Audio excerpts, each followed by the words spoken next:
America से आई ये तस्वीर पाकिस्तान की बर्बादी का पहला सबूत है। Pakistan, we have to defeat them. एक सवाल ये है कि shall Pakistan be scared of the Trump administration? तस्वीर में शपथ लेते दिख रहे ये शख्स अमेरिका के नए विदेश मंत्री मार्को रूबियो हैं। मार्को रूबियो का इतिहास ये है कि वो कट्टर भारत समर्थक है और पाकिस्तान के खून के प्यासे। पाकिस्तानियों को ये समझना चाहिए कि अगर हम इकट्ठे नहीं हैं, वो हमें तोड़ के हमारी मुल्क को तबाह करेंगे। डोनाल्ड ट्रंप ने आकर इतना भूचाल मचा दिया है कि एक तो वो एलन मस्क साहब शुरू हो गए, उनके वो एक मालदार आदमी, वो बेवकूफ़ आदमी, एक अमीर आदमी जो है सियासत में घुसकर बदमाशियां कर रहा है। पाकिस्तानियों ने मार्को रूबियो के बारे में सर्च करना शुरू कर दिया, लेकिन इस सर्च के जो रिजल्ट आए उसने पाकिस्तान का खून सुखा दिया। पिछले साल ही जुलाई में मार्को रूबियो ने भारत और अमेरिका के संबंधों को मजबूत करने के लिए अपनी संसद में बिल पेश किया था, लेकिन इन्हीं मार्को रूबियो ने अमेरिकी संसद में खड़े होकर पाकिस्तान को बर्बाद करने की कसम खाई थी। देखिए, अमेरिकन लार्जली पाकिस्तान को 3 एंगल से अभी तक देखते हैं। पहला एंगल ये है कि अमेरिका पाकिस्तान का जो न्यूक्लियर प्रोग्राम है उस एंगल से पाकिस्तान को देखते हैं, और ये पिछले 4 साल जो बाइडेन एडमिनिस्ट्रेशन के थे, सुनने में आया कि बड़ी टफ कन्वर्सेशंस एंड नेगोशिएशंस हुई हैं पाकिस्तान और अमेरिका की। आप देखिए, 8,000 किलोमीटर मिसाइल हिंदुस्तान लॉन्च कर सकता है, उनको सैंक्शंस किया है उसने। उनके साथ कुछ हुआ है, बल्कि उनके साथ तो वो मिलिट्री एलाई बन गए, और हमारा 2,500 मील जाता है एक मिसाइल, और हमारे खिलाफ सैंक्शंस लगा दिए। कहा यह जाता है कि Indian lobby was very active in the United States to talk about कि जी पाकिस्तान का जो न्यूक्लियर प्रोग्राम है उसके बारे में बात की जाए, और जो अमेरिका के डेप्टी नेशनल सिक्योरिटी एडवाइजर थे जॉन फाइनर, उन्होंने उसके ऊपर बात भी की।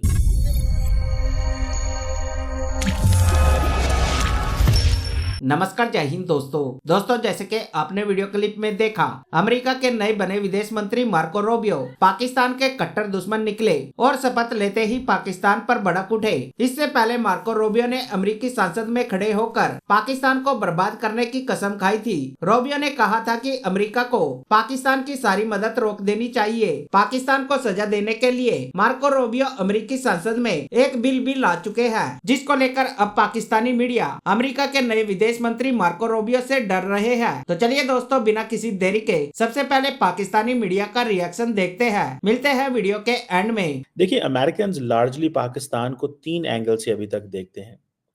पहला एंगल ये है कि अमेरिका पाकिस्तान का जो न्यूक्लियर प्रोग्राम है उस एंगल से पाकिस्तान को देखते हैं, और ये पिछले 4 साल जो बाइडेन एडमिनिस्ट्रेशन के थे, सुनने में आया कि बड़ी टफ कन्वर्सेशंस एंड नेगोशिएशंस हुई हैं पाकिस्तान और अमेरिका की। सो ये एक लार्जली बड़ा एंगल है जिसकी वजह से वो पाकिस्तान को देखते हैं, और यही वजह है। कहा यह जाता है कि Indian lobby was very active in the United States to talk about कि जी पाकिस्तान का जो न्यूक्लियर प्रोग्राम है उसके बारे में बात की जाए, और जो अमेरिका के डेप्टी नेशनल सिक्योरिटी एडवाइजर थे जॉन फाइनर, उन्होंने उसके ऊपर बात भी की। सो न्यूक्लियर प्रोग्राम जो है वो बहुत ज़्यादा इज़ अ पॉइंट जिसको आप डिस्कस कर सकते हैं। ये एक पहली बात है जिसको what I can talk on. दूसरी बात यह है कि चाइना फैक्टर से अमेरिकन पाकिस्तान को देखते हैं कि जी पाकिस्तान जो है ये चीन का बड़ा दोस्त है। ये एक इससे कंसिडर्ड ओपिनियन, इससे वो पीछे नहीं हटते। जो तीसरी बात है वो है ट्रांसनेशनल टेररिस्ट ऑर्गेनाइजेशन, जिनके एंगल से पाकिस्तान को देखा जाता है। न्यूक्लियर वाली बात परेशान कुन है, चाइना वाली बात परेशान कुन है, और ट्रांसनेशनल टेररिस्ट ऑर्गेनाइजेशन पे मुझे लगता है पाकिस्तान और अमेरिका की कन्वर्जेंस होगी। उसकी मैं मिसाल दे देता हूँ।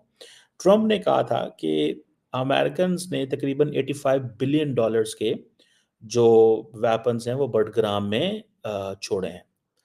In other words he was saying कि जी हमारी वो पूरी की पूरी बेस ही वहाँ पे रह गई, तो वो बहुत ज़्यादा थी। लेकिन अमेरिकन डिफेंस डिपार्टमेंट कहता है तकरीबन $7 अरब है, और अब वो कहता है, ट्रम्प कहता है कि मैं तालिबान से ये वेपन्स वापस लूँगा। तो पाकिस्तान की अमेरिका के साथ यहाँ पे कन्वर्जेंस हो सकती है कि the more Americans get tough on the Taliban, that's good for us, but if the Americans don't get tough on them. और मुझे लगता है कि इंडिया और अमेरिका की एक अप्रोच होगी फॉर अफगानिस्तान, जो नज़र आ रहा है। Indians will work with the Americans on Afghanistan, और Americans will work with the Emiratis on Afghanistan. So it's all about how you engage Trump on Afghanistan, or are we in a position to pitch ourselves regarding that? That is one thing. So लगता है कि हम एक natural partner बन सकते हैं तालिबान के हवाले से। दूसरा जिस चीज में पाकिस्तान को परेशान होना चाहिए और पाकिस्तान परेशान होगा, that is about Trump's behaviour towards multilateral institutions, like Trump WHO से विड्रॉ करके।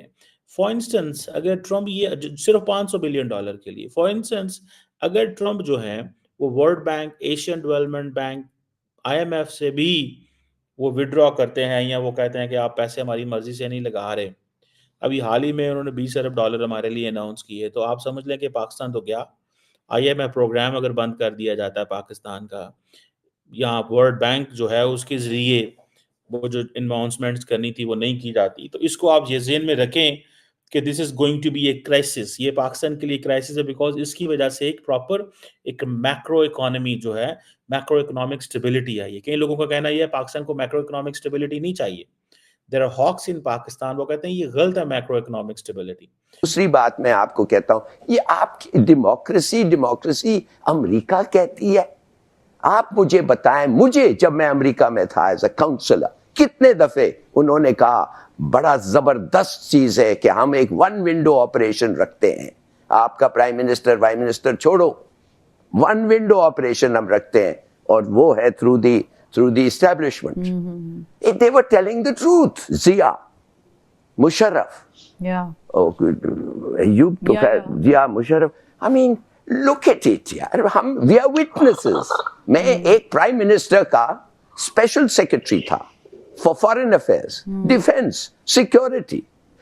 3 साल बेनजीर भुट्टो के साथ में था। क्या हम लोग कुछ नहीं सीखे कि अमेरिका के एक्चुअल मोटिव्स क्या है, वो क्या चाहता है? लेकिन मैं तो बड़ा खुश हूँ। आप लोग सीपेक आप कहते हैं it's in trouble, it is not in trouble. हम बोथ ऑपोजिशन एंड गवर्नमेंट दोनों चाहती है कि सीपेक चले, और वो जो नहीं चाहता है सीपेक चले, मेरे ख्याल में वो पाकिस्तान का दोस्त नहीं है। और ऐसा कोई स्टेप लिया जाए, ये दोनों will not allow it to happen, जो हमारी चाइनीज फ्रेंडशिप को डाइल्यूट हो।